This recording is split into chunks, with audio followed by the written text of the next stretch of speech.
Good afternoon, it's Bobby G coming to you to go through the Bobby Gloss autograph collection and talk about TV shows. I get asked a lot about casts of TV shows and Golden Girls. Bobby, do you have the Golden Girls? To that I say, please, Rose. There's Dorothy Sabornak. Of course I have B. Arthur. And if you haven't seen her in Maude, fantastic. And this is her in Mame, Lucille Ball's version, of which she is the only good part. As for Rose herself, played by Betty White, did you know that Betty White was a model back in St. Olaf? This is an old school shot of her.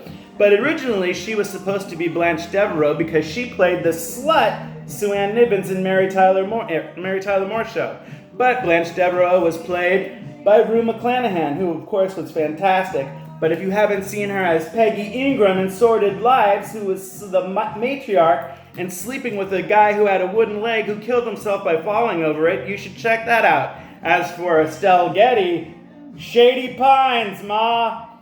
Recently I saw her and she was credited as the older woman in Tootsie, small role. And in the background here, I'm playing Thank You for Being a Friend, the original song from 1978 by Andrew Gold, who wrote that song and became a top 25 hit, and then 8 years later was the theme song re-sung by somebody else for Golden Girls, and he was like, you know what? When I wrote that song, it was a throwaway. I wrote it in about an hour. Well, guess what? That 1 hour has turned into a lot of cheddar. So there you go. There's my Golden Girls story, and I want to say thank you for being a friend. This is Bobby G, Bobby at Gloss, signing off. Take care now.